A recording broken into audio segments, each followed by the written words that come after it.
Hey, good morning, everybody. I'm Tommy, and you're on the lifeboat. What's happening? Hey, Cat.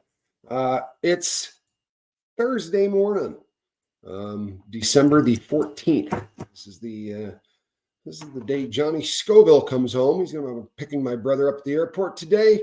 But you know why we're here this morning, people? We're gonna do a victory lap around the harbor as we are celebrating here on the lifeboat that our 1 millionth guest, our 1 millionth view, which is just astounding to me. But the technically I'm cheating, but it's going to happen today, and I don't exactly know when. So I thought I would knock this out this morning. Is that crazy? 1 million views. That to me, Sarah, is one of the most mind-bending things in the entire world. So as I was talking about yesterday, I found, if you missed yesterday's show, I found some notes from a show that I did, and I went back and matched it up to the actual show. I went back. It was about the 6 month in. We did a state of the boat kind of a thing, and we had done 6 months in. We had done 65,000 views, which I think we've done in the last probably 40 hours, something like that. And you know, the numbers that seemed so astronomical when you first start, and I never ever thought that the boat would hit 1 million views. I really didn't. I never thought the boat would be a success in the sense that a bunch of people would show up. I thought that the boat would be a success if 3 or 4 people showed up. We'd be happy. And you know what? Somebody was talking to me yesterday because they were on someone else's channel that had just started up, and they said, you know, there was like 6 or 7 people in the chat. I heard Reese say when she first started that, you know, there was only about 100 people in chat. I want to tell you something, people. I did 2.5 years of show before we broke 100 people in a chat. And I almost had a heart attack when we did. Like it was, and I've done more public speaking than the next dude. And I've sat in front of this camera for a really long time. But that was a difficult thing to look down and go, holy crap. And now I think the record is 3,200 that we've had in a chat at one point, which is, I never thought we'd see 3,200 subscribers, much less 3,200 people in a live chat. But I'll tell you what's more exciting, people. What's more exciting is if you take the number of subscribers that we have and you look at our counts, how many views we do based on the number of subscribers we have. And we have a huge active participation rate, so to speak, for the people who are crew members on the lifeboat. Everybody shows up, which is really, really cool and speaks volumes to the chat here on the lifeboat. I think more than it does me. You know, everybody begins to make friends with one another. Good day, Charlie and Mary. Charlie, always good to see you. And yeah, Charlie and V and Fiona and Leisure. We had, I remember doing shows with 6 people, and we probably did that 3 times a day for 9 months. And it's really hard. It takes a lot. And I promise you, people, if all of them took one day off, we wouldn't be here. Swear to God. That's probably the truth. If I showed up to do a show and nobody showed up, I think I probably would have stopped.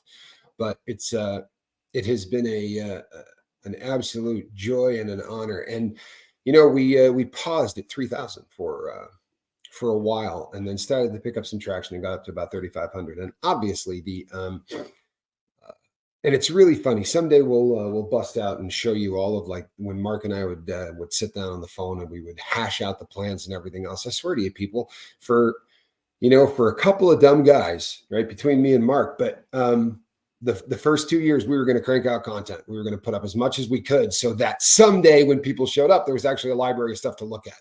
And that was advice I got from Johnny Scoville, in spite of the fact that what we were doing, right, don't do long form. People don't buy long form. They don't pay for long form. It was a joy to not give a crap whether or not they were paying. Honestly, I think we were monetized for probably 5 months before I actually went and looked at the account. And once we realized that enough money came in from that to actually put some people into some, to help some people get some treatment, do some other stuff, then we got into it. But boy, oh boy, I want to thank all of you. It's been, you're getting choppy audio, Lenny.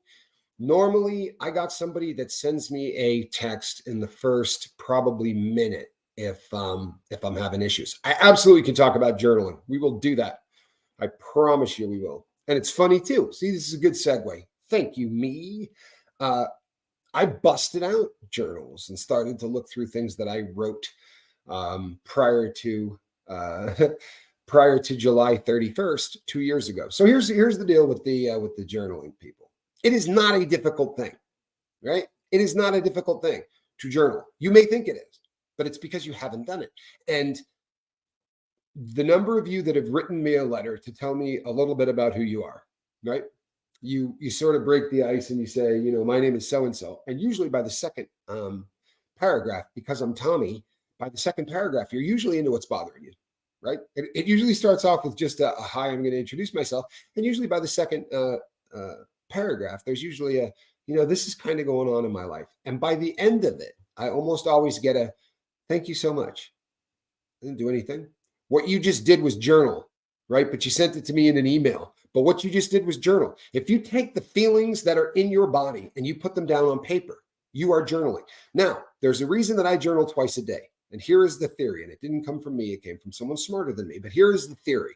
The theory works like this. Your brain has two jobs, right? There's two crews, rather. There's a night shift and there's a day shift. And the night shift works while your eyes are closed and you are not conscious, right? Subconscious, below the conscious. While you are unconscious, you go into dream mode and your brain works through things in ways that don't make a whole lot of sense, I don't think, to anybody. Hey, squirrel.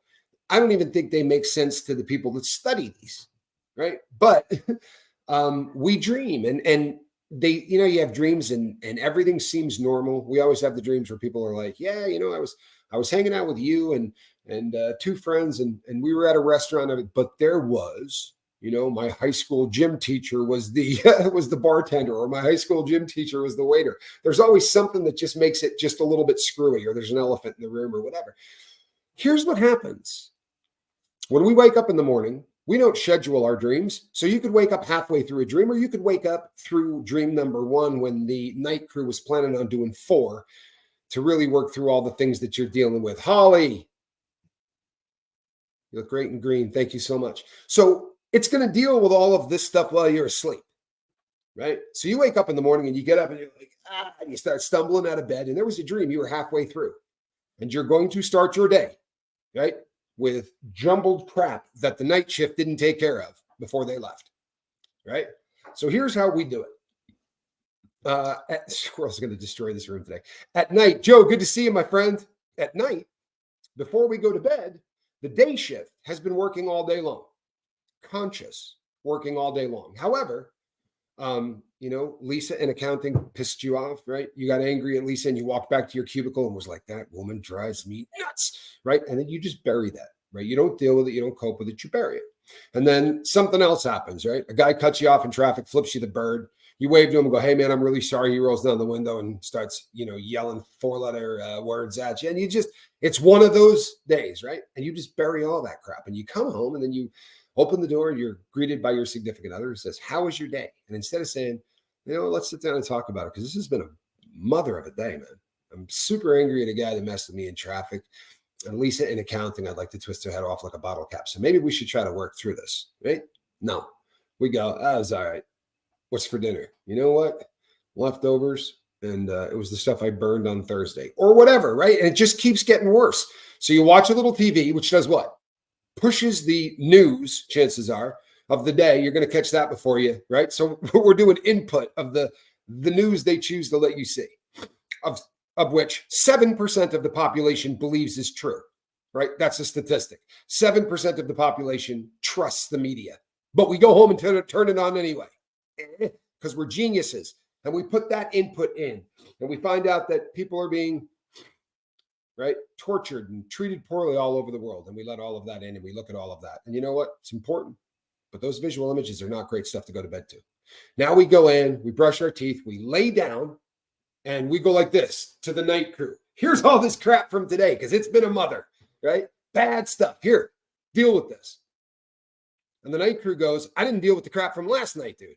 We're 4 dreams behind, and you're dumping this on my desk. Okay, so before you go to sleep, hook up the night crew. Lay down and just kind of go through the day, right? It's an info dump.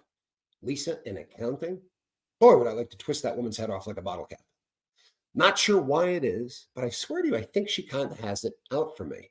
And you know how this is making me feel? If you end up hitting a, you can't, you feel like you've run into a speed bump, or you can't go any further. Ask yourself how that makes you feel, because that's what a therapist would say, right? For real. When you stop talking in a therapist's office, what do they say? And I'm not being a wise guy. This is the truth. How does that make you feel? Like, let's talk about that. You know why? Because there's a reason you stopped. Right? For real. There's a reason you stopped writing. Think about it. There's a reason you stopped talking at the therapist's office. There's a reason you stopped writing. Could be at the end of a sentence. Not likely. Jan Nelson, thank you so much. Please have a great day. People have to head out. Please be safe. Jen, please be careful. Good to see you. So let's organize the stuff for the night shift. Hand it to them ready to go. You've organized your thoughts, right? And you're not laying down pissed off, because when you journal that stuff out, it's just like writing me that email, right? It might start off angry or whatever, but by the time you get to the end of it, right, it makes it a lot easier. And I'll tell you something. When I left the joint, I had my routine changed so much that I was in a room now, in a dorm style room with about 16 guys, and I don't do dorms, right? Like, that's not really my get down. Cells, if I have to live incarcerated in any way, I would like some form of privacy. If it's me and one other guy, that's better than me and 16 other guys. But that's where I was at. And I had no reason for this, but I was self-conscious as hell about journaling because nobody else in the room did it. So every time I busted out a journal and started writing, I felt like the entire world was staring at me, and it messed with my head. It really did. And it screwed up my journaling. And then I got to a point where I realized it by reading the journals. Like, you go back and this stuff doesn't sound like anything else that I had been writing. Obviously something's wrong, right? It's beautiful to be able to go back. But so at night, you lay down now, you've just put everything down, and the night crew goes, oh, here we go. Let's work through this shrew in accounting named Lisa. All right. See if we can work that in dream one, right? How about the guy that called him a lousy, no good jackwagon or whatever, right? Let's work through that. You have literally organized. This is the theory. You have literally organized what the night crew is now going to do. So the dreaming and the subconscious and all that starts. However, no matter how good you did at night, there's a really good chance that the night crew isn't going to be done, because we can't really, it's difficult. So often we wake up mid-dream, right? And if you say, I don't dream, trust me, you dream. Everybody dreams. Some people don't remember them. Now, you can change that. Journaling will change that. I promise you it will. Because when you wake up in the morning, if the first thing you do is grab a notebook and write down the first things in your head, I don't care if they make sense, right? The joke is always the Steve Martin thing, right? Can I mambo dog face to the banana patch? It doesn't matter what you write down and how stupid it sounds, because when you read it later, amazing things happen, right? Dream journals are like this too, but it happens with my regular journaling, right? That inevitably I write something down, and when I read it later in the day, I'll go, I know exactly. I remember that dream from last night. Day B, send me an email. Send me an email. You're having nightmares? Did you just say that? Yeah, Day B, send me an email. sober@myyahoo.com. I have the worst nightmares on planet Earth, and I've been having a lot of success in the last, say, week and a half. I started on something that had just knocked the dreams out. It's the only thing I've ever tried that did. I took one day off because I thought maybe mine come in cycles. They're not every day. And I thought maybe if the cycles were gone, I wouldn't necessarily need to take this, because I don't have a problem sleeping. I have a problem staying asleep because of nightmares. But now and it was great because I went back yesterday to buy them. And the guy said to me, oh, you know what? One day a month, we do these on a special. So they were giving them away yesterday, man. I stocked up. So in the morning, dump it all. Get everything out of your head. Put it down into the journal. Doesn't need to be fancy. Doesn't need to be pretty, right? It doesn't need to even make sense to anyone on planet Earth except you, right? Like, I promise you, if I were to pass away, and they would think, oh, there must be a treasure trove in Tommy's journals. They're not going to get a lot out of them, right? The chicken scratch and everything else. I get a lot out of them. And you know something? You get a lot out of a journal, even if you can't read it later.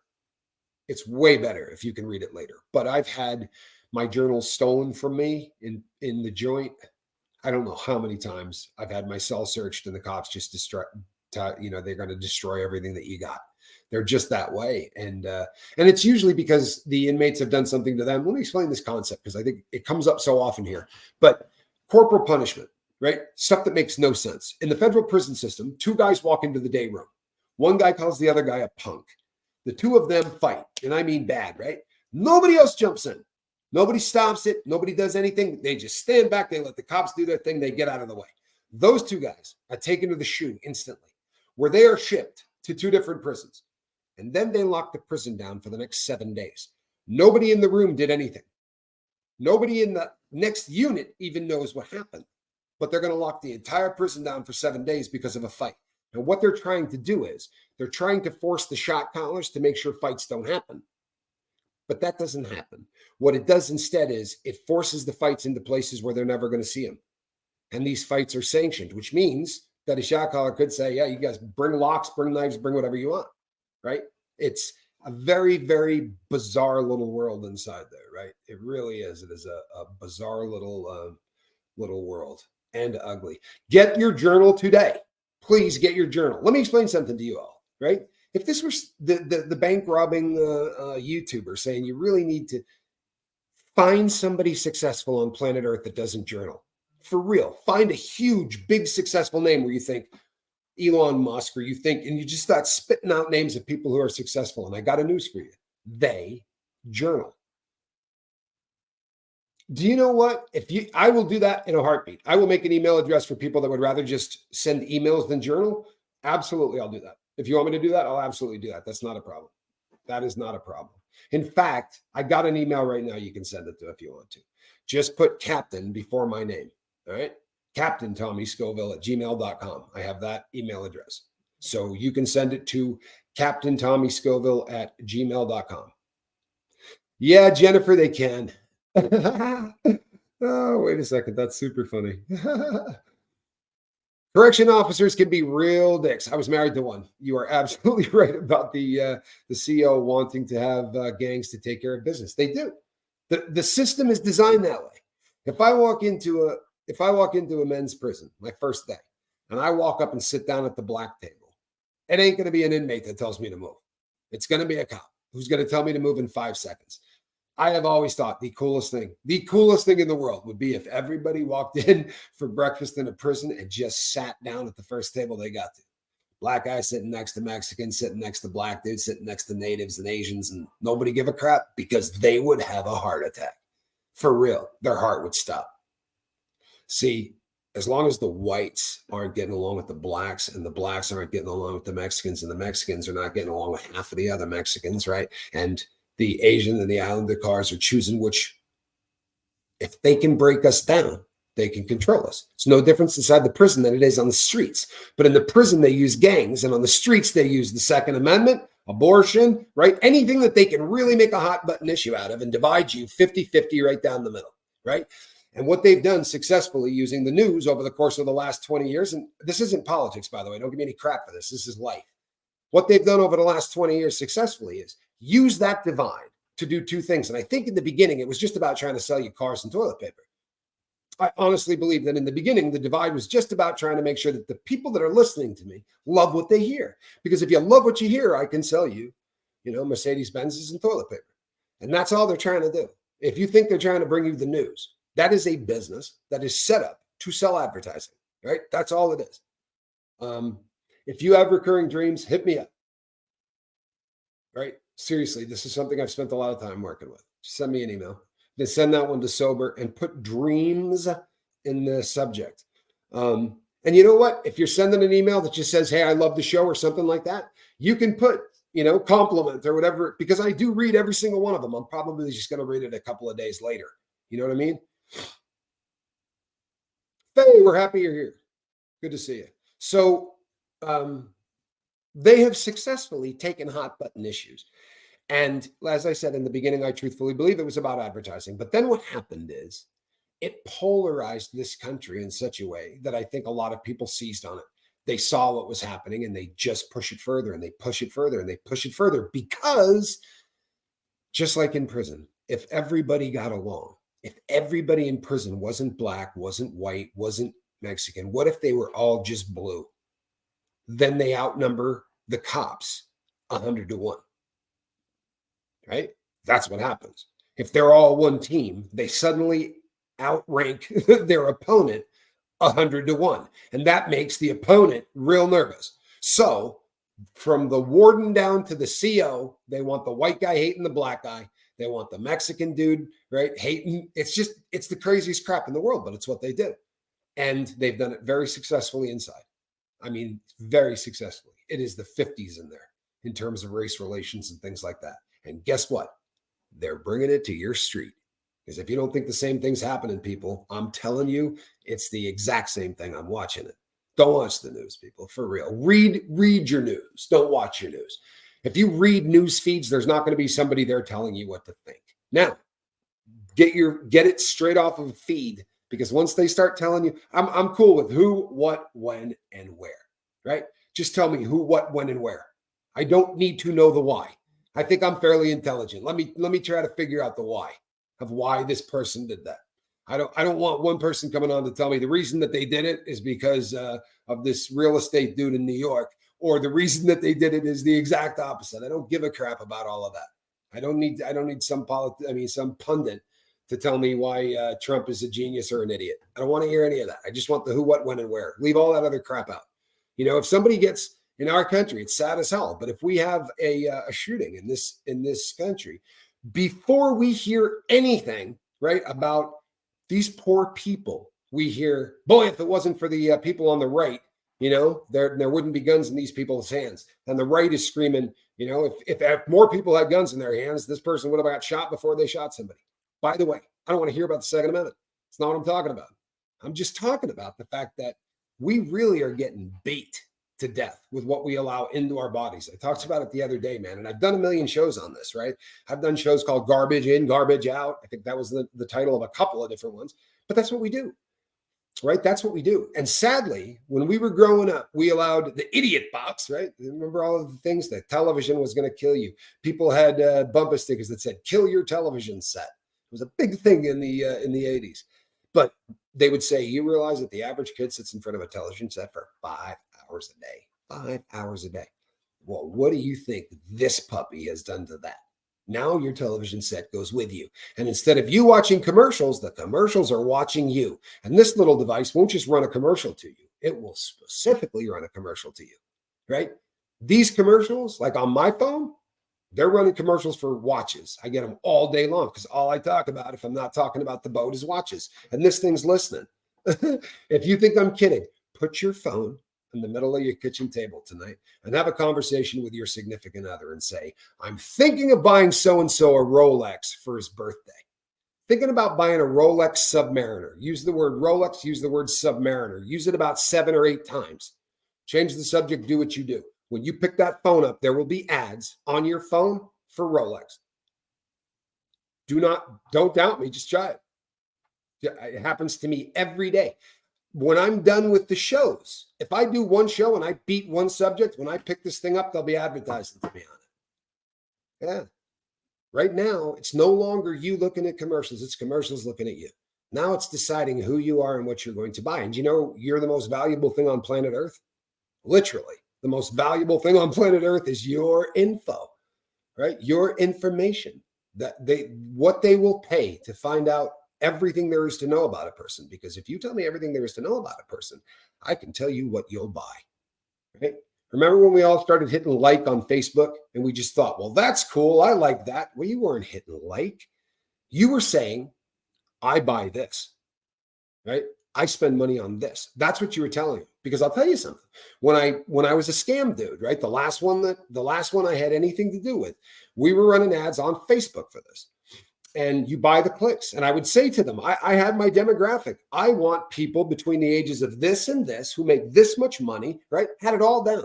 Buy the click. And I want people who said that they like the Pritikin Clinic because that was a place because what I was selling was a product that was supposed to make you live longer, right? So I said, put down people that like the Pritikin Clinic, put down people that like, and I targeted all of these longevity centers around the country and around the world. And if you happen to hit like on those, well, then I knew damn well what you liked, didn't I? You're afraid of dying. Plain and simple. So that was our ad. You're sitting there and looking at pictures of your grandkids, and my face pops up. I'm sitting casually on a couch, and I say something along the lines of, "You've been very successful in life, right? Things have been good, but you're dying, aren't you? Right? Every day, all of us are screaming closer to it."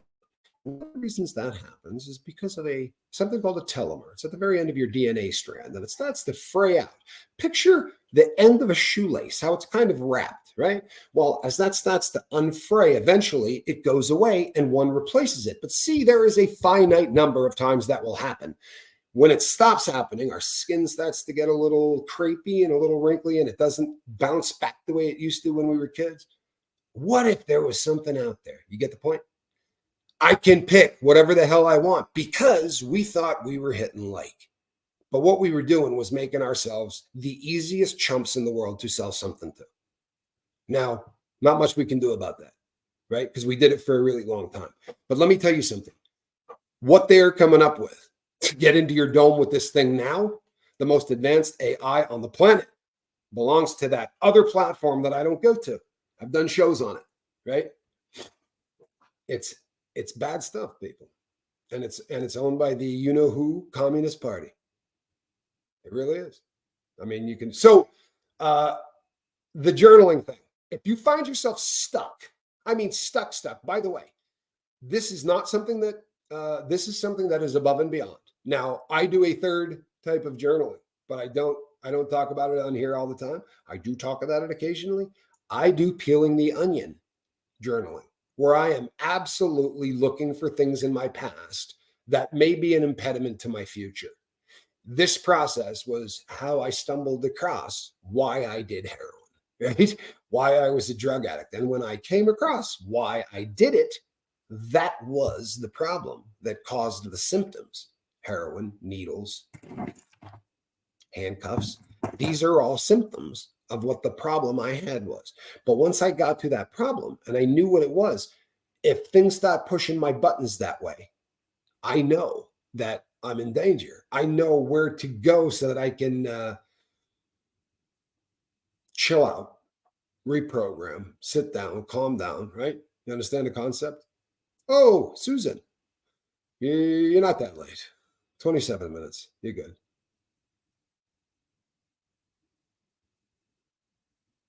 So, as you start to unpeel this onion, how do you do it? Well, here's the thing. If it was something that happened very, very recently, right? Chances are you don't have to peel very far, right? And chances are it's not messing you up very, very much. Thank you, Davey. That's really kind. So you may not have to dig as deep. So very often, and this is certainly what they will tell you in therapy, is that the vast majority of the damage that was done to us when we were kids, right? Which this is a bad thing because right around the time that psychologists figured this out in the recovery game, it became the catch-all. You walk through the front door and you go, "Hey, I'm Tommy. I got a heroin problem. I'm trying to beat it, and I've been doing this for decades. Yeah, it's your parents' fault. Like I'm not even whooping you. It was that fast in the door. Yeah, your parents did this." And I'm like, man, I got pretty good parents, man. Like my parents stayed married. We ate every meal together. My dad went to every single football game I ever played. He taught me to ski. Right, I became a pro. Like this was a great family. I'm not seeing it. And they're like, "You're repressing things." I don't know, man. Like I got a memory really different than other people. I don't know how much I'm repressing here, bro. And they don't give you another option. There's not a check the second box. The box is you got screwed up as a kid. It's got to be your parents' fault. Check box A. Do you know why they do this? Think about it. Think about it. Right? Everybody says halt. If you're hungry, angry, lonely, or tired, you might end up using. Well, I always say G halt because the worst is guilt. The worst. What sends you back to using when you get sober is the guilt of the things that you did while you were high. Really hard to live with. And the worse that you were, the harder it is to live with, right? This is tough. So it requires, a whole paradigm shift in the dome if you're successfully going to make that happen, if that makes any sense. Yeah.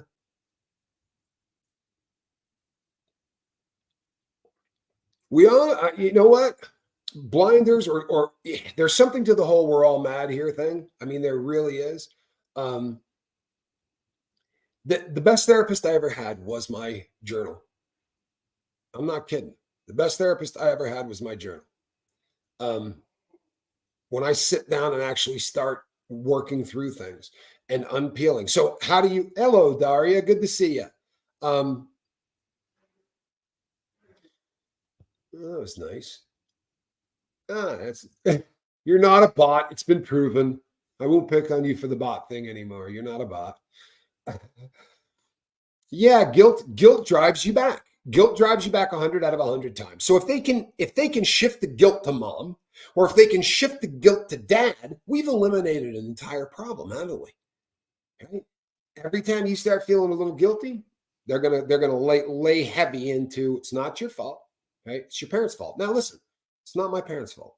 And I was born with a disease, and that disease has allowed me to come to grips with the things that I did while I was under the influence, right? But it was my fault. Disease or not, it was my fault, right?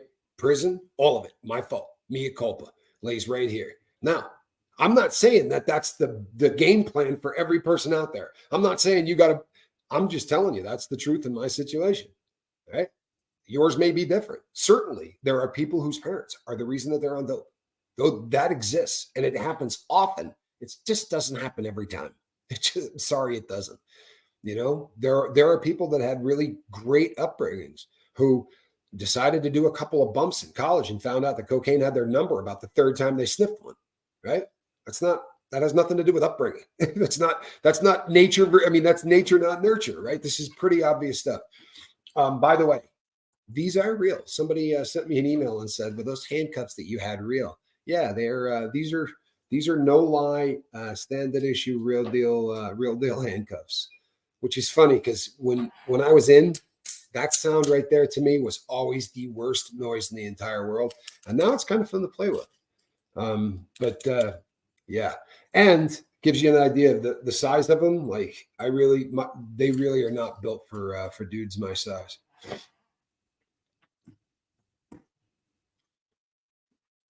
Yeah, yeah, you can email them and delete them, or you know what, you can pretend you email them. You can do whatever you have to, right? Put it down as a draft. But for some people, there was a guy on the boat. I won't share his name. He comes and he goes, right? He works through things, and when he needs us, he comes back. He's a great dude, really a good dude, talented dude too.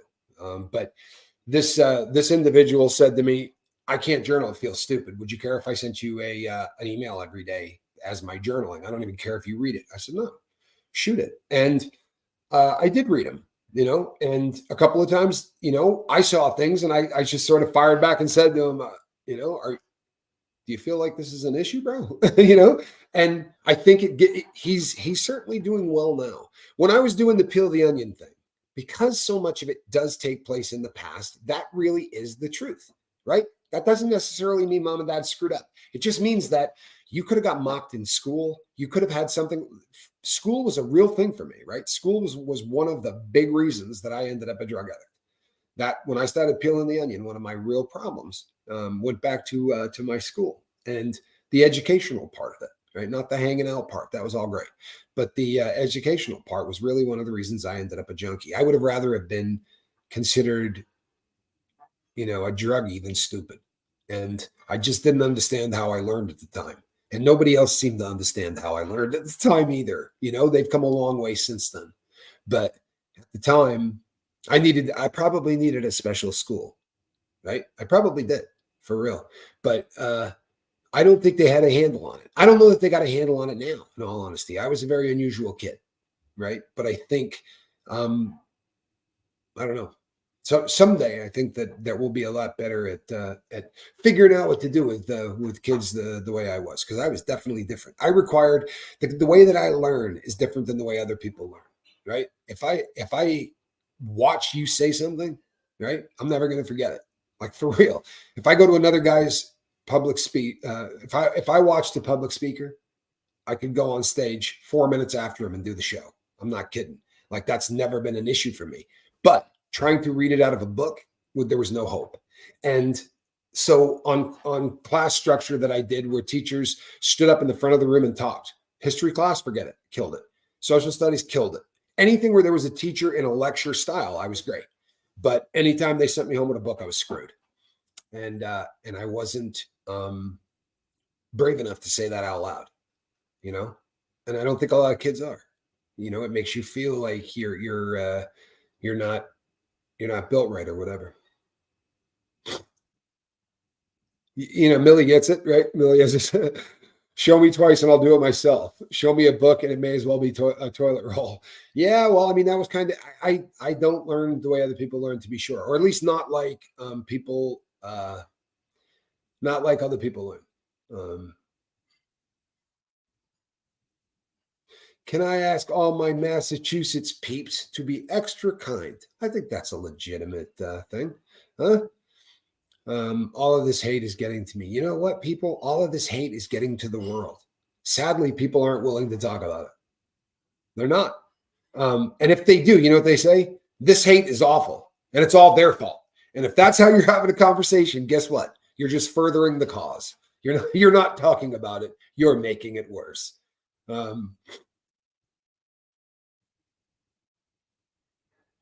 Tommy Bird says, Captain, my son is the same way. He just learns differently than other people. If you know that right now, Tommy, that's awesome, bro. You're so far ahead of the curve. If you know that now, you're so far ahead of the curve. God bless you, man. God bless you. You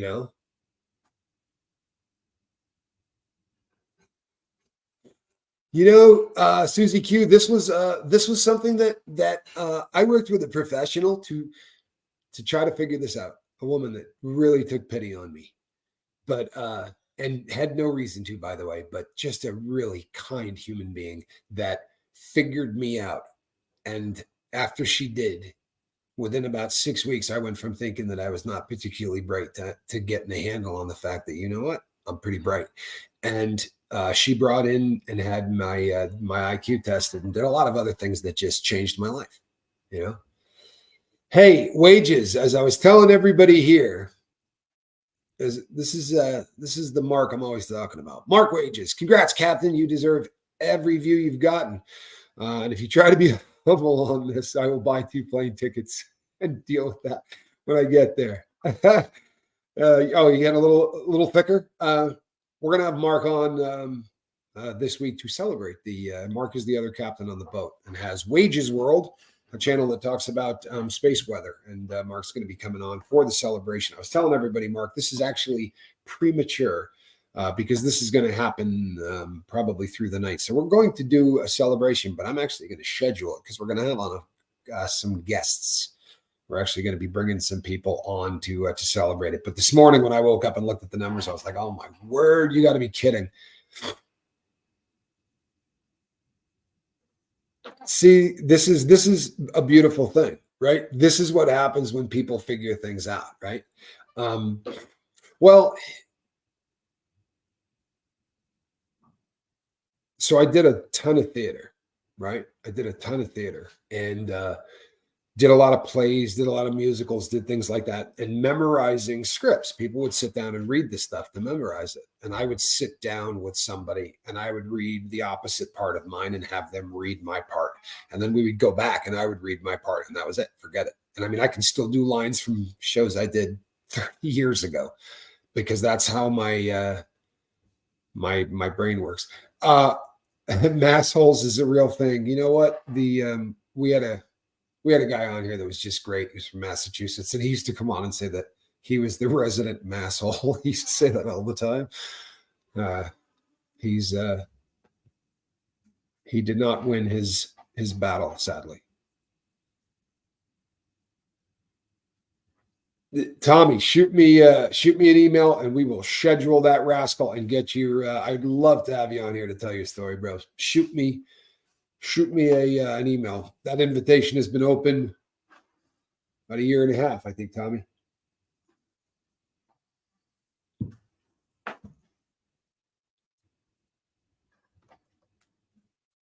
They tried to treat my son that way in school, and I wouldn't allow it. Ends up he's a very intelligent musician. Started playing by ear at a very young age. He just learns in a different way.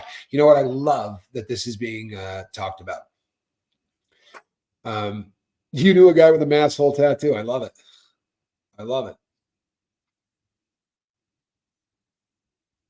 Faye, I know that the schools have gotten bad. I know that they have. They really have. They've gotten bad. Wages is an excellent teacher. To be sure, Wages is an excellent teacher. Mark has an ability and I this is I don't know how you say this right because I've tried very very often to say this right. So I'm going to try this way. Mark dumbs things down without you ever feeling like he dumbed it down. That's how it feels to me. Like he's put it into a format that somebody like me can understand it, but I never feel like he's talking down to me or he's patronizing me, and that's a gift. It's a difficult thing to do. Um,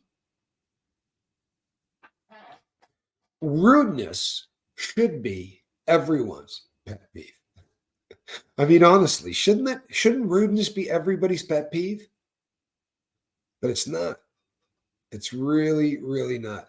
Um, yeah, he educates you without you feeling like you definitely should. If you put a link up, can we get a wrench to stick a link up to Wages World?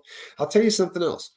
And this is just a fact. I absolutely believed that there was weather going on out there. I knew the concept of space weather prior to meeting Mark. I knew that things that happened on the sun cause things to move around up there, and like I was watching him last night, and which was actually a pretty cool video because you'll see things dive into the sun, and he shows you pictures of the sun from different telescopes and different angles and things. It's just fascinating stuff to me. But Mark, when Mark first came on the show, um, you talk about dumbing something down, people. Like, you see how bad I am at YouTube, and I've been doing this for almost 3 years. When I started, like you and Mark put up with a lot. I was not an easy dude to work with. I've really, really calmed down, people, believe it or not. I have really, really calmed down. Christy just woke up. There isn't an excuse for bad manners. Squirrel's knocking things down. You want to see the cutest picture ever, people? Because she just knocked this down. Check this out. Is that not a cute picture? That is my niece who just had her second baby. Makes you feel really, really old. But see, at one time, Captain Tommy did have hair. At one time, it was there. Squirrel, if you knock anything else down, there will be no TREATSs for the rest of the year. Chrissy, thank you so much. You look great and green. So I get up early. And this morning, yes, that was me with hair. And this morning, I got up late. And this morning is relative, right? Because I get up really early. But I hit snooze on my phone? I never do this. I hit snooze instead of dismiss. And I just laid there for a second, and it went off again. And I was like, holy crap. And I ended up hitting snooze like 3 times. And I don't ever do this. So I'm behind. And I feel like I'm going to be chasing that for the rest of the day.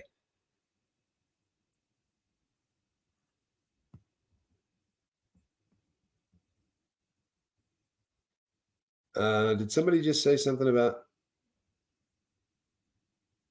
No, you know what? Boston's in your face. It is. They don't care. New York's the same way. You know what I mean? Um, but I tell you what, I've had a lot of fun in Boston. Maybe it was just because of the time of my life that I was in, but I had a lot of fun in Boston. I spent a lot of time in Massachusetts, because of where I grew up. I've never told the story on the air either, but one of the craziest stories of my entire existence happened in Boston, Massachusetts. Maybe I'll tell that story tonight because that's an entire show. That's one of the most surreal, bizarre experiences that I ever had. Yeah, maybe I'll do that. We saved the passive aggressive for the workplace. The cat's name is Squirrel. It makes perfect sense, doesn't it? Philly's incredible, bro. The city of brotherly love. Yeah.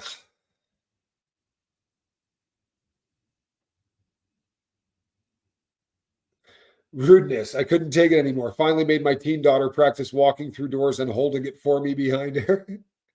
You know what, Dixie? Whatever works. I love it. Um, you found New York City a little bit more friendly. See, you'll hear people that'll go one way or the other on that. See, that's my kind of the people that think that New Yorkers are rude. Like that's my kind of rude, I guess.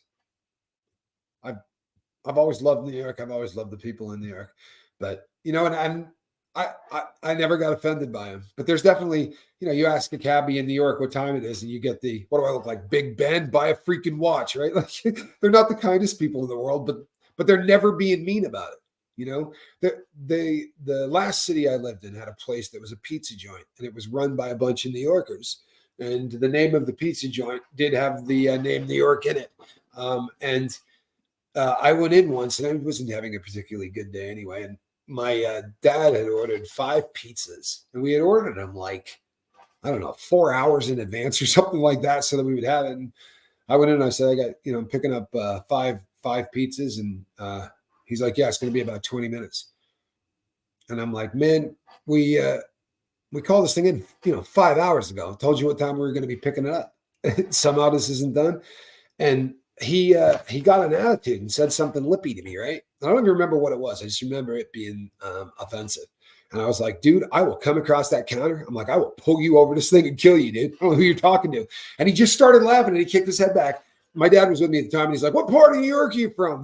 Like he just didn't care at all. And then he wanted to bring us a couple of beers, and he's like, sit down and relax a little while. We ended up talking to the guy about football and some other things with me and my dad, but that we ended up sort of getting along with the people in there. But that was the icebreaker. So, man, I will grab you. And he just started laughing, like he wasn't offended at all. This is really interesting. Purple Groovy 69 says, we are all on the spectrum. We all communicate differently, behave differently, and learn differently. The concept of the spectrum is pretty new in the time that we've been on this planet. Right? This is not something that, if you consider that we've been here a really long time, we've probably been talking about this for what, 30 years, if that, right? It's a fairly new concept in this, and I don't know that I get it 100%. Because I believe, as Purple Groovy does, like every time somebody will say, well, so and so's on the spectrum, I always think to myself, do you know anyone that's not? Like, do you know anybody that's just freaking normal? Like, do you know that person? Maybe it's because of who I am, but I don't know that person. I sure as hell don't know that person. Maybe they're out there. Do you guys know people like this? You guys got friends like that? I don't know anybody like that. That just is that. I know people that are super successful, or seem to have it all together. But when you meet people, that everybody's a screw up in one way or the other. They're all jacked up. That's my humble opinion. And we can do things to work on ourselves. Why don't New Yorkers get crap for dropping their R's? Because it's a completely different accent. It really is. Okay, so I'm trying to think of it's the sound of the O's in New York is much different. Like you get a New Yorker and they say coffee, right? You get that aw sound. Whereas the Bostonians don't seem to finish things, right? Like it's ka, right? Everything is open. You don't get that RE sound on the end of it, right? I'm going to Worcester to buy a toaster, right? It's not, New York is different. It's definitely, I never have a problem at all telling the difference between a New York and a Massachusetts accent. I know that there are people that do. I don't have any problem at all telling the difference between the two. The ones that get confusing are just New England accents. New Hampshire's got an unusual accent. Vermont's got a really unusual accent. Maine has one of my favorite accents. I love Maniacs, the way Maniacs talk. And when I grew up, I was in Vermont, but we had 3 television channels on planet Earth for us at the time. And one was out of Poland Spring, Maine. Nobody from Maine is allowed to make fun of anyone's accent. Well, there's something to that in there. Conan is from Worcester. Well, that is not even close to how you spell it, but that's how it should be spelled, Lori T. So you know what? Look, everybody from here on out, if we're making reference to Worcester, Massachusetts here, we're going to spell it that way. Lori, you have improved it. That is how it should be spelled, because it looks more like they're trying to spell Worcestershire sauce kind of thing, right? Like nobody, if you see it on a sign, nobody goes Worcester. the guy that I always talk about, the one that I used to be business partners with, who just decided that if he was anywhere near me, he was going to do heroin, so we're never allowed to talk again. Uh, he and I were driving down the Mass Pike. Right? We were driving from Vermont to Boston, and as we were driving down, we went by the Worcester sign, and I pointed to it, and he's like, "What?" I'm like, "Worcester," and he's like, "That's Worcester." I'm like, "Yeah." He's like, "How the hell do they get Worcester out of that?" I'm like, "Well, you're in Boston." Um, Even the Maine Coon cats have funny accents. It's true. They don't meow like other cats. They've got that. Yeah, see, there you go. There's Worcester right there. Why am I not surprised that Worcester was put up by somebody that has a three-leaf clover for a for an avatar? And by the way, before you get mad at me, I actually have a three-leaf clover tattoo. And before anybody goes nuts, it doesn't have a 666 anywhere near it. It is not a that, right? For those who know prison gang stuff, I got this tattoo when I was 16, and it has nothing to do with any prison gang. I got it when I was a little kid.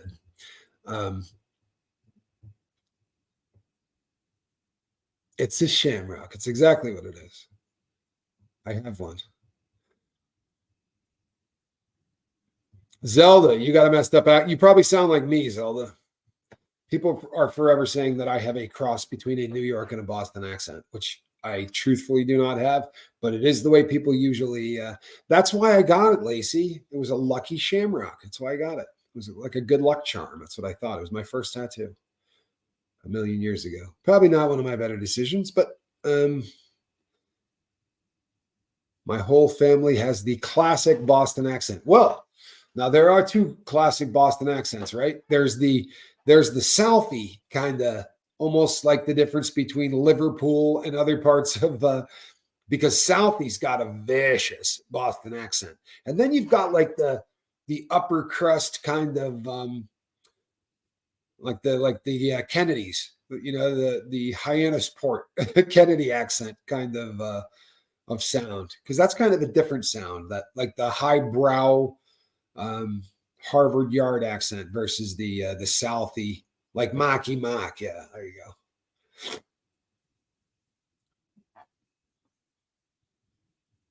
Oh, the right. Yeah, I say right a lot.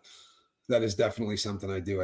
I do say right a lot, but I got that from my friends north of the border. Those were from the Canadians. I spent a lot of time hanging out with Canadians growing up. A lot of them were skiers, so we spent a ton of time hanging out with Canadians. Yes, Carrie Berry's mom nailed it. A lot of truth to this. A lot of truth to this. Growing up, one of my well, not growing up, but right, I had a very close friend I met in college, and we stayed friends for a long time. And he was from Meriden, Connecticut, and he had a really rugged accent, but it was very hard to put anything to. Yeah, Dallas has a very unique Texas accent. You're right. It's fun. Our country's fascinating that way, because as you go across America, you do get so, and what's like that too? Australia. Boy, do you get because I deal with a ton of Aussies, right? Because you're all on drugs. No, because we just happen to have a lot of Aussies on this program, right? And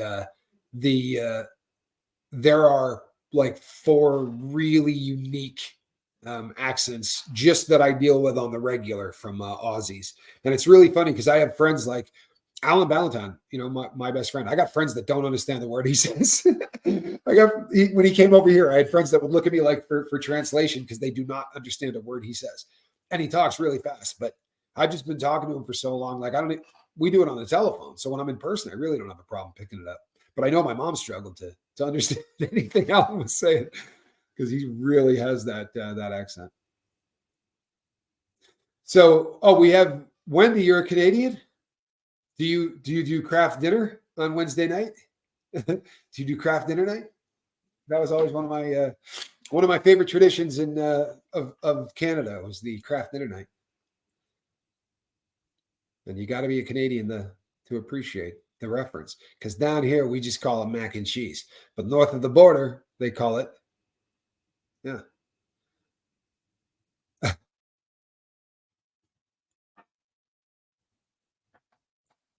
Yeah. Tommy, you drop in and out of accents. It's delightful. My favorite is your British schedule. Oh, yeah.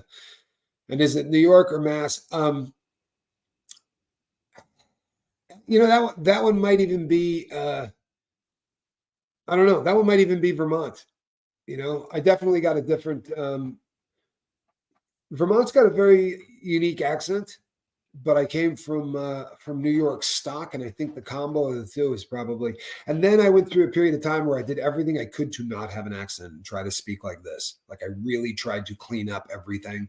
When you work as a speaker, you try to not sound like you have a New England or a New York accent, or nobody buys because they are just convinced that people from New York or from the Northeast are all scam artists that are trying to get over on you for real. So one of the first things I was told when I got hired is don't sound like you are from New York. We switched over to Cheetos mac and cheese now. I am Canadian, and yes, we do craft dinner.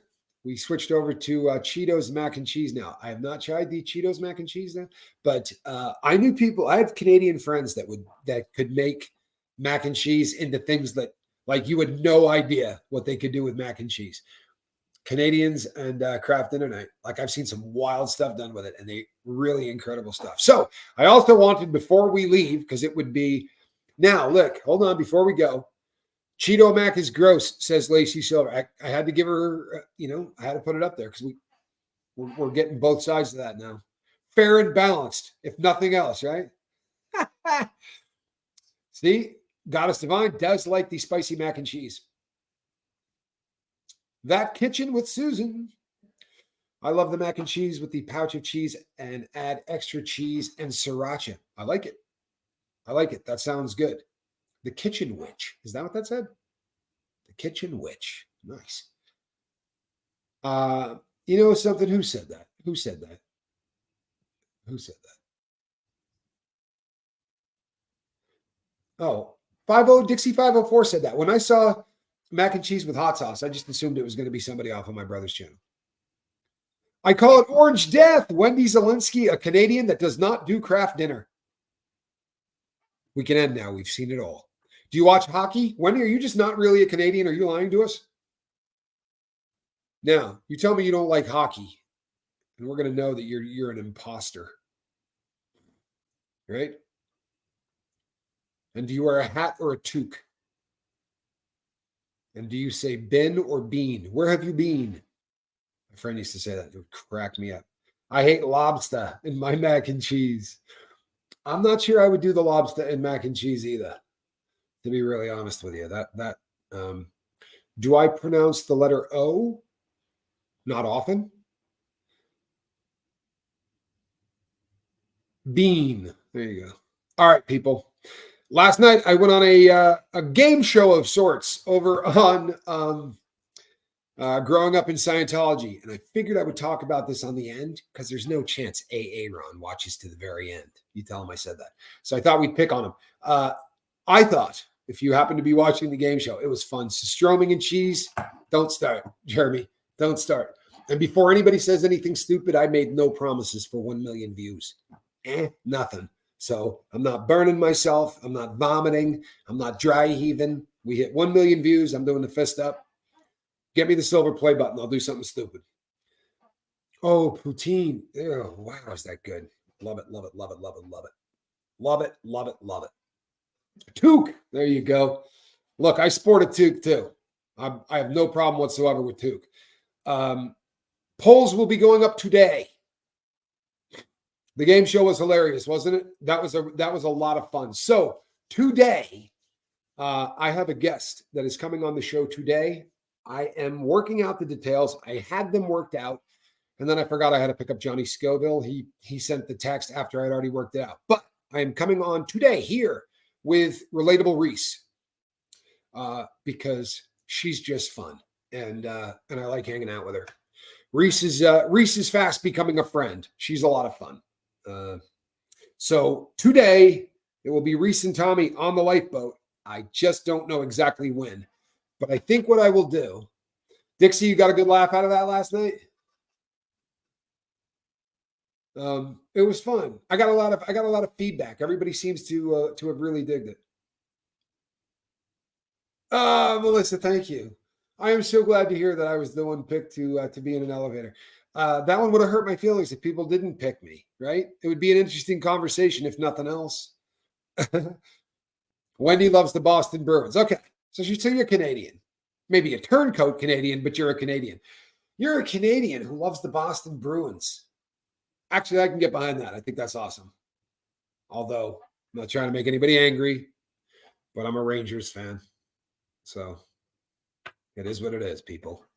It is what it is. I remember them when they won the Stanley Cup. I was in Texas when the Rangers won the first cup of my life, and it was cool because my dad was still with us, and he was fired up about. He's not a hockey guy at all. My dad was not into hockey, but he was into New York, so it was just thank you, Zelda. Appreciate that. So much to discuss life, right? So much time to discuss life. Um, I would have been really, really as far as the claustrophobia thing goes, I don't really freak out in elevators. That's not that bad. Phone booths like that size, that's getting real bad. The ones that really used to do me in where I can't do it is the tube that they put you in for an MRI. Ain't no chance in hell. They gotta make me unconscious to put me in one of those. Oh yeah, I had a lot of fun at Aaron's expense. If you go back and watch that and listen to me really closely, I definitely had a lot of fun at Aaron's expense. Aaron's a good sport though, dude. I pick on Aaron a lot when we're not on the air. Like I give Aaron crap a lot. And he takes it. Aaron's great. You know what? I'm that dude. You know what I mean? Like if you're my friend, I'm probably going to pick on you. This is how we grew up, you know? And it's a Northeast thing. It really is. And it's probably an 80s thing, but people pick on each other, you know, and I pick on him viciously. I really do. I pick on him viciously. But I do like the guy, you know. Chances are, if I'm not picking on you, I probably don't like you. Isn't that a bummer? But that's probably the truth. What's a phone booth? Susie Q? I know already. Now, there are people out there that don't know what phone booths are. But Susie's right on the edge of that. At 29, Susie, I'm sure you know what a phone booth is. Yes, see this? A lot of people feel this way. Now imagine this, Kristen. I'm going to go out on a limb and say that you're not, you know, like as wide through the shoulders as I am, because when I go into those things, the thing doesn't want to go, right?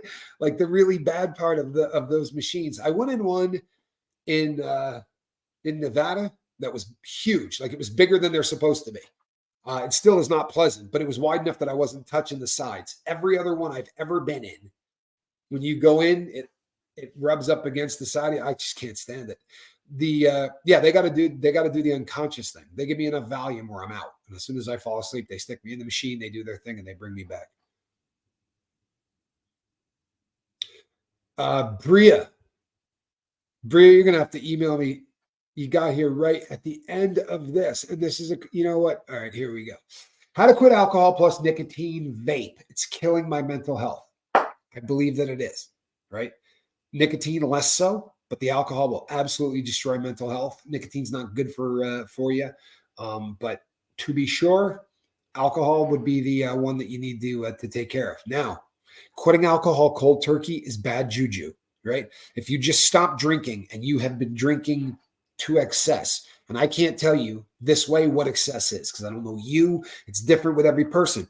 But if you have been drinking for a long time and you've been drinking, cold turkey can kill you, right? Acute alcohol withdrawal can send you into seizures, and that can cost you your life. So what you need to do is talk to a doctor. And it doesn't matter if you have insurance. If you don't, go to an emergency room. For real. There's a law in this country that says they can't turn you away. But talk to a doctor about this for two reasons. One, they're going to make sure that you're going to be safe. And number two, in the process of making sure that you're safe, they ease you off. So instead of going from I do this every day to I do nothing, you've got a slow, gradual decline instead of hopping off a cliff. And that is the best case scenario. Then that will get you chemical free, right? Okay, you're drinking too much at the moment. If that means you're binge drinking and it's not something that you've been drinking every day for a long period of time, uh, Shannon, there may be truth to this. And I say there may be because this was something I wanted to deep dive at one point. There does seem to be some evidence that Amy died from alcohol withdrawal. There is, but there are other theories on that as well. Also, benzo. She's absolutely right. Kelly is right. Benzodiazepines are the same thing. In fact, that is what they're going to treat you with when you go in to, if you're going to go in and talk to a doctor, they use benzodiazepines as opposed to falling off the cliff to giving you that gradual descent. Your doctor doesn't seem to care. Get a new doctor. I can't even sleep without alcohol. Why won't he give me sleeping pills? Well, to be honest, if somebody comes in and presents that they have a drinking problem, the last thing in the world they're going to do is give you sleeping pills, because that's a terrible combination and it kills people. So that's, to be honest, that doctor's looking out, and that's just what they're doing. But if alcohol was out of your life, right, then there are things that they can do to assist with the sleep. But nobody sleeps, right? When you are really into your addiction, your drug is going to mess your sleep up one way or the other. No drug addict sleeps great. They don't. It's just not how it works. I was a heroin addict, right? Which should make sleeping really good. You still don't sleep good. You're not. You're drugged. The night crew and the day crew. If you missed the beginning of the show, the night crew and the day crew ain't doing their job when you're drugged. Things don't go well, right? Alcohol. I watched people die from alcohol withdrawal. It happens all the time inside, all the time. Because a guy will get a connection from somebody that makes moonshine, and they'll successfully make moonshine for 5 months. They blow off a batch a week for 5 months. That means you got a guy in there drinking 190 proof stuff every single day. Then they find the still, right? They find the setup, or they find the stash, whatever. And now that person has an option of going and telling the cops that they are that they're in an alcohol withdrawal, or they're going to not tell the cops. Which one do you think they're going to go with? Yeah, they're going to go lay down, and they end up dead in their cell. It happens often. And this is so important because this is a stone cold fact. Stone cold fact. And there's somebody else I was talking to about this yesterday, and I hope she's watching. Around 2 weeks, you will start to sleep better after quitting drinking. It will take time, but slowly you will get your sleep cycle back. This is a fact. Also, at 2 weeks, your brain will begin to fire on its cylinders the way it's supposed to, right? What does death from alcohol withdrawal look like? Like a seizure. It looks very much like an epileptic would, like a. It doesn't have to be grand mal style. It could be, almost the tonic clonic, where the person just sort of stares off into the distance and starts doing this one. But very often it's literally convulsing. It's no, it's not sudden. Usually, but once they begin to come on, if there's not somebody there to make sure that assistance is given, then you're in trouble, right? You definitely don't want to put yourself in that position. Gypsy Soul, if you did not put some dollar signs before anything you would like to write, and I'll put it up there, because I've done so many times where I've put up a chat like that and I didn't write what I wanted to, and that's a bummer. And if that's the case, Gypsy, put some dollar signs so I know what and I'll put it right up there. I want to hear what you got to say. Thank you so much for the support. I really appreciate it, people. I know we've gone a little bit long, but I don't want anybody going out and quitting, right? For real, don't cold turkey off benzos, and don't cold turkey off alcohol. Don't cold turkey off benzos, and don't cold turkey off alcohol. Go talk to a doctor. If what you're quitting is a drug other than those things, go talk to a doctor, right? Talk to a doctor. They are professionals at this. If your doctor does not seem sympathetic, fire them. It's that simple. Doctors work for you. You don't work for them. Fire them. Tell them you do not want that person here. Yes, Jeans All Day Long says DTs, delirium tremens. The DTs are real. They are absolutely real. Zelda, I love it. Zelda says, since off opioids, my sleep is better, brain and personality is better, but still struggling with dopamine energy. How long have you been off, Zelda? Because this is something that takes a minute, so that I don't know how long. I'm 8 years off, and my dopamine energy is perfect, but it wasn't. I don't know. I don't know if it was perfect even while I was in. So it was probably 5 or 6 years before I started to feel completely on my game. And we're all grown-ups here, right? My ability to because of what opiates do to your digestive tract, it's very, very difficult often to have a bowel movement. It's something that constipates you viciously. And if you do it for 30 years, you're not going to be right. And no lie whatsoever, after 8 years, like I believe I have finally gotten to a place where I can do that normally. And that may sound just ridiculous, but it takes a very long time. If you abused your body on drugs forever, then it takes a long time to get things back. If if the amount of time that you abused is shorter, the amount of time it takes to get everything back is shorter. You know, I spent a lot of time. It took about 30 years to really screw up everything, and it took about 8 to put everything back together. Thank you, Jeepsy. There you go. Sleep deprivation can be a trigger, what I've been told. It is also the first thing they do for you if they want to brainwash you, right? If they want to put things into your mind and suggest things to you and manipulate you, the first thing they do is deprive you of sleep, right? But when you start quitting drugs, the first thing that we do is we deprive ourselves of sleep because we can't sleep, right? So we know we're susceptible, right, to all kinds of outside influences when we're especially just quitting. It's why things like this are important. And I don't care. I'm not pitching the boat. I mean, going to a group therapy, but doing something that is focusing on your sobriety and on your recovery is so important in the beginning, because this is when you're going to hardwire all of that stuff into you. You follow me? Really, really important stuff. And it does take time for your brain to reset. Thank you, Jennifer. It does. It takes time. Was on it for 27 years. It's going to take a while.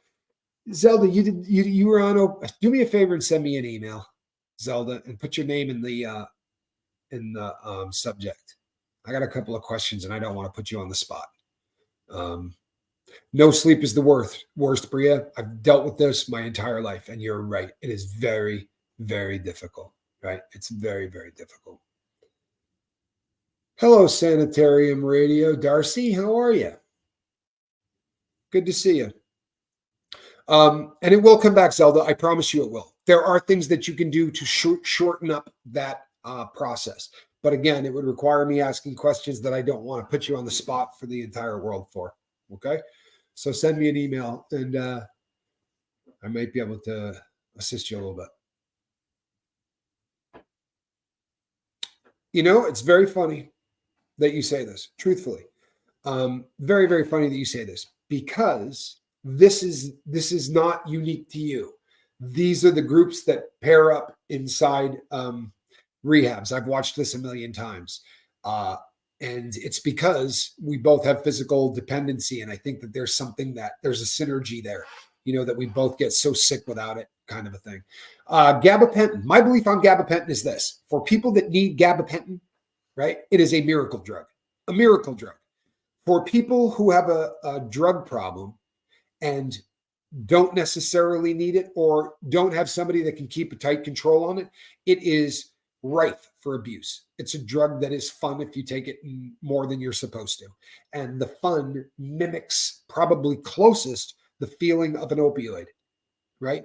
It's not an opioid. If it was, you know, a lot of more people would be abusing it. But it's the closest feeling you're going to get. Like in prison, it was a very, very sought after drug in prison. There were people that got prescriptions for it, sold for a lot of money, because the street junkies, the guys who use needles and things like that, would seek that stuff out, because at least body wise, like, you didn't get the peace and the everything is perfect, you know, opiate kind of a thing, but your body gets that opiate kind of a buzz, and guys dig that, so they tend to abuse it. But for GABA is great for what it's used for. It really is. If nerve pain, opioids are not great for nerve pain, with the exception of methadone, which they do use to treat nerve pain. They're not really great drugs to treat nerve pain, but that family of drugs, so gabapentin and the other one, Lyrica, like those, I think they're great for what they're used for.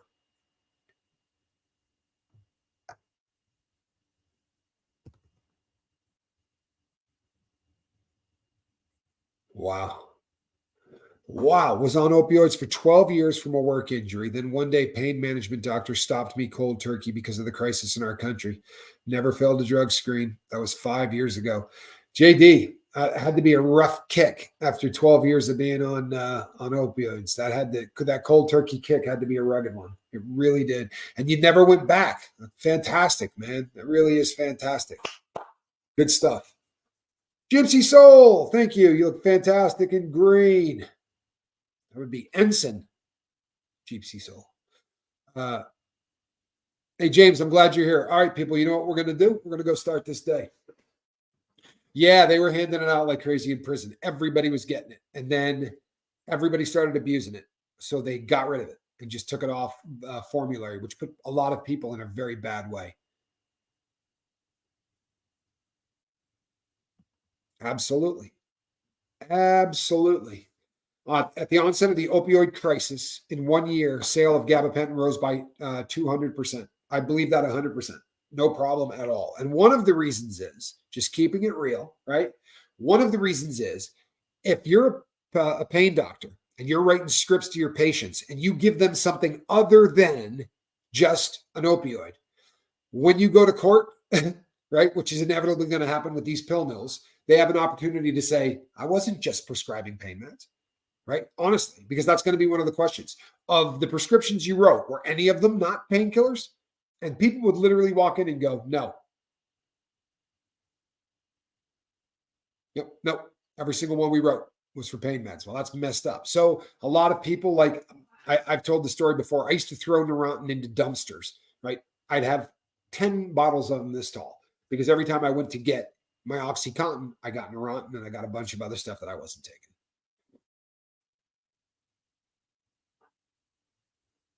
Oh, I know what that is. Methocarbamol. What's the name brand on that?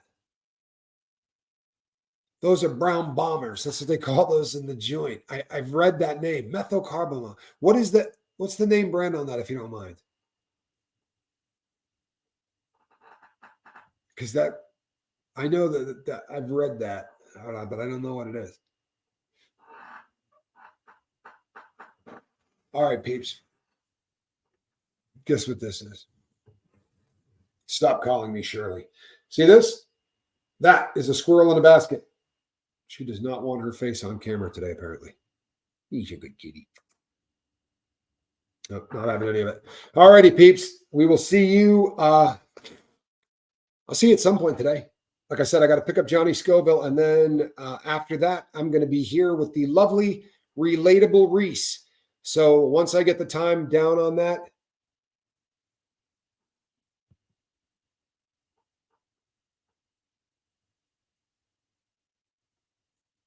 Tabitha, I hope and pray you are doing better and that drama is in the rearview mirror. And I hope to see you on the next show. I'm sorry that I just saw your comment at the very end, but I really do got to run. I've got to take care of this whole Johnny Scoville thing and try to get some stuff rescheduled. I will see you all later today with the lovely Reese. And you guys better show up in mass. You hear me? In mass. It's going to be a lot of laughs. All right, people. Talk to you. Rick, good to see you, bud.